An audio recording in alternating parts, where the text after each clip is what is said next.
Hey, happy day 686 of What's She Up To Now. She, S-H-E, being Sharon Horne-Ellstrom. Me, what am I up to? Also known as what am I up to as I'm transitioning from the brick and mortar corporate world of businesses to the online world of business.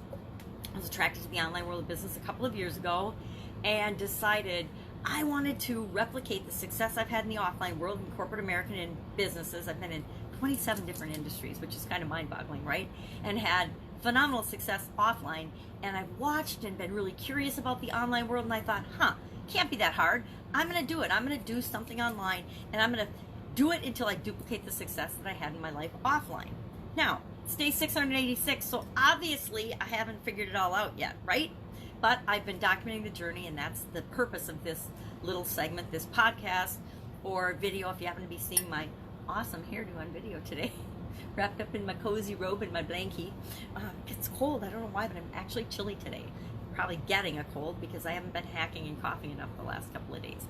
So I titled this one Lots, but I want to focus. I think we use this lack of focus, of picking something as an excuse. And so I signed up for a challenge because I don't have enough going on, right? So I signed up for a 7-day challenge called I already forgot it. Oh, my goodness. 7-day Field of Favor challenge. It's a 7-day challenge, and it's got a very religious spin to it, which is okay. I am spiritual, not religious, for my own personal reasons, mainly because I dropped dead and I'm still here, and that taught me a lot of lessons and showed me a lot of things that I don't think other people that are still here on the planet have been privy to. And that changed everything for me. Changed the way I look at everything. It changed a lot. But there's other areas that I didn't change that I still need to change. That's one of my biggest lessons learned there. But I decided I would sign up for this Field of Favor challenge. And yesterday was day one. I'm going to make my video for that after this. For some reason, I was nervous. I got in late in the game, and I was tired last night by the time I got done listening to the first challenge, and so I didn't make a video. Now, I think if you've been seeing me, if this is day 686, I'm not really that afraid of making videos. I just didn't have a chance to get to it, so I'm going to do it first thing this morning before today's challenge, which I don't think specific time, so I don't think it's actually going to be until about 2 o'clock this afternoon. So, again, I'm going to be hanging with my granddaughter, so I will probably listen to it after she goes and hangs with her daddy or her mommy or whatever's going on tonight. But the whole purpose of this Field of Favor is to determine what is the exact arena, where is the exact specific place that you should be playing, that you should be reaching the people that you're destined to reach. And one of my biggest put off things has been actually choosing one thing. If you've been following me at all, you know that I coach everybody on choosing one thing, starting small, starting with one thing, yet I do not always do what I say I'm going to do. I go after little niches, but like everybody else, I fall into the trap of thinking that that's too small a group to serve. I need to serve a bigger group. And the whole purpose of this challenge is to explain that you only need 100 people if they're the right people. You only need 1,000 true fans. Great article, by the way. Google that and read that.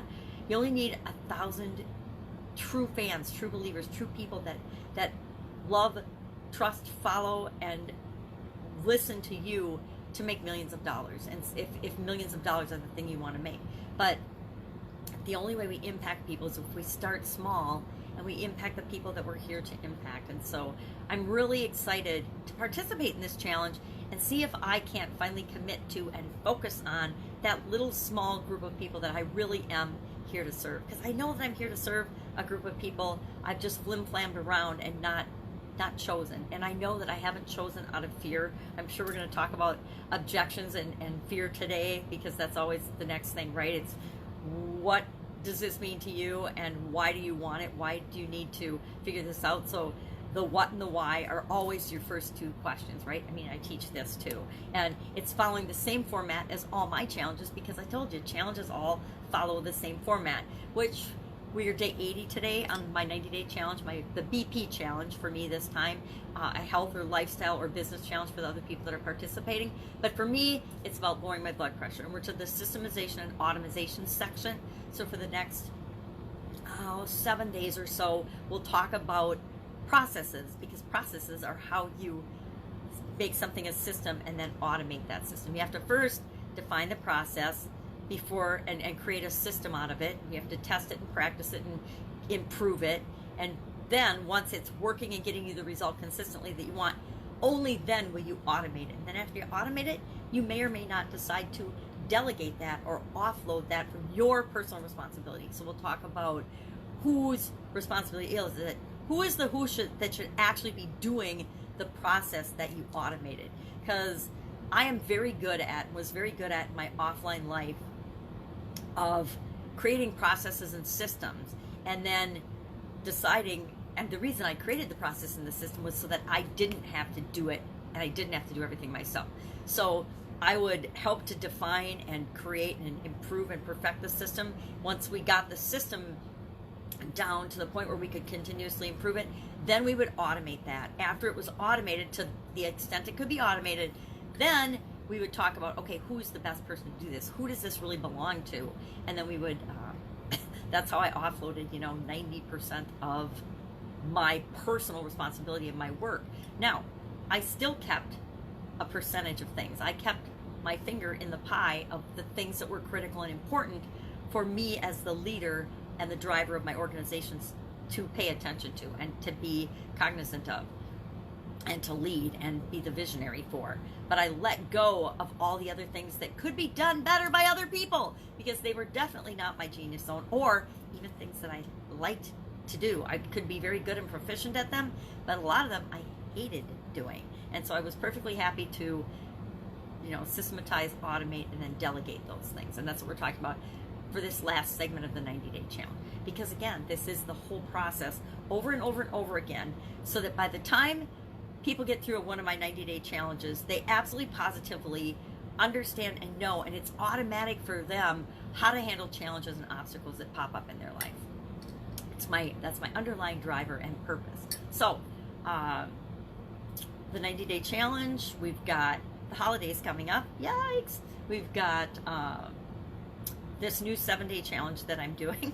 Plus, I'm still doing my 365-day Happy Everyday challenge, which is just based on this little book, so I can focus on being happier in my life this year. Next year, I told myself I kind of didn't want to do another 365-day challenge next year. That's a lie. I kind of do want to do it, and I obviously know I want to do it because I picked out the book for this next year's challenge this summer up at the cabin again, which I've done the last 2 years in a row, or 1-2 years in a row. And I actually picked out another book, but it wasn't appropriate. It was how to be more creative and doing one thing every day that makes you more creative or something. I can't remember what the title exactly was. It's orange, and I think it's packed away. I don't think I kept that out when I moved to this temporary location. So it's somewhere. I just don't know where exactly. It's probably in my storage unit, right? It's probably in my storage unit. But I've got next year's picked out. I'm not going to say what it is, but it's going to be more, again, and the positive track. We started out, first year I did this, I did do one thing every day that scares you to stretch my comfort zone and basically get me over the fear of doing video. Then this year I've done do one thing every day that makes you happy, because I wanted to be happier in my life. I wanted to focus more on happiness.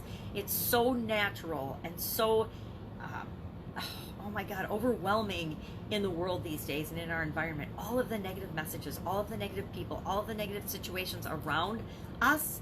And it's up to us to choose to not be affected by those. It's up to us to decide to be happier, to look for the beauty and the happiness and the love and the light that's in the world and surrounds us all. So that was this year's challenge. And like I said, I kind of was feeling like, oh, I don't want to do it next year. But I really do. It keeps me going, and I need habits and things on a personal level that motivate me, make me happy, and keep me going. And the next year's thing, it's right along the lines of happy every day, but not happy. It's something different, just so you know. It's not going to be a repeat, because there's things I like and things I don't like. I'd love to do, and maybe after next year, maybe or even next year, I'll start just doing my own 365-day challenge, because there's so many different things that the power of doing one little thing every day, if people realize the power of just making one step, one action, one call, 5 minutes on the internet, 5 minutes meditating, one little thing a day that focuses us on the big goal or objective that we want, how fast we would start knocking off goals on our goals list.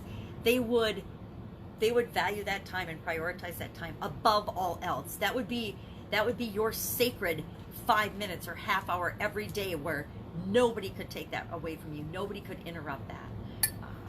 So I guess I'm on kind of a mission to help people understand how powerful they are, that the best thing you can be is to be yourself and do your one thing every day.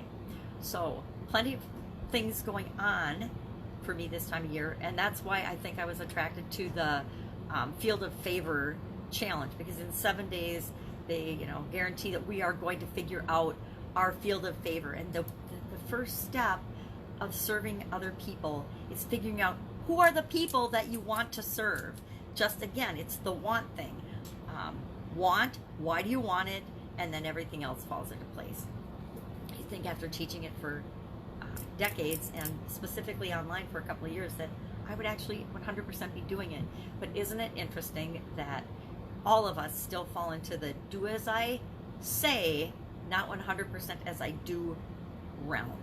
And once we realize that, then guess what? We have to do something about it. So I'm in the position of, I've realized it for a long time, but I wasn't doing anything about it. I was consciously not doing anything about it and procrastinating, and I don't know what for. I'm sure I've got some fear or some reason or some excuse that I could make up, but the truth is, I'm just like everybody else. I get afraid of things, and I procrastinate, and I put things off, and I don't do things, and it's always out of fear, right? The only reason we don't do things is out of fear. So that's it. That's all I've got for you today. I don't even know what's going on this weekend. I know it's going to be a busy weekend. We're coming up on the holidays. It's actually Friday the 13th. If you're listening to this the day I'm making it, it's Friday the 13th. And I didn't think I'm superstitious, but every place I've written 12, 13, 19 today, I've written Friday on it. Just like I have to emphasize it's Friday the 13th. I don't know why. Shame on Freddy and all those Friday the 13th movies. I think they've ruined all of us and impacted us in maybe not the best positive ways. Who can think of a Friday the 13th and not think of that mask and those long skinny fingers? I can't. I guess I can. I just don't choose to. It's kind of fun. I used to be terrified of scary movies, and I would not watch scary movies. And then after my sudden cardiac arrest, for some reason, I find scary movies fascinating and humorous. And since that event, which is really weird, because up until 2010, I don't think I ever watched a horror film or a scary movie. I hated them. Maybe I had seen a couple of them, like The Exorcist or something up until that point, but not very many because I hated them. I mean, I know I'd never seen Texas Chainsaw Massacre or any of those scary movies. I hadn't seen any of the Freddy movies or the Friday the 13th or the Nightmare on Elm Street, none of that, or Amityville Horror or ghost stories or anything. And since that event, for some reason, I'm fascinated by all those type of things. So scary movies, vampire stuff, werewolves and stuff, I just find them comic relief and stress relieving. And so I every once in a while I'll go on Netflix and I'll watch some of those just for fun while I'm writing something or doing something else, because I like to multitask. Anyway, have an amazing day. If I can help you in any way, hit me up in the comments below. Remember, I told you secretly you can get me on Voxer. If you don't know what Voxer is, look it up. It's an app on your phone. It's a walkie-talkie app. Who says that you can just hit me up on Voxer? Like, nobody. But the reason I say it is I know that nobody will. So, and it's not that I don't want you to. I want you to. If you've got a concern or a question or something I can help you with, I want you to hit me up. But my whole point is most people never ask. Most people are too scared even to ask. How do I know? I used to be that way too. Anyway, have an amazing day. If I can help you anyway, hit me up. Sharon Horne-Ellstrom, Pajama Grandma. Comments below, direct message, whatever works for you. And I will, of course, be with you tomorrow.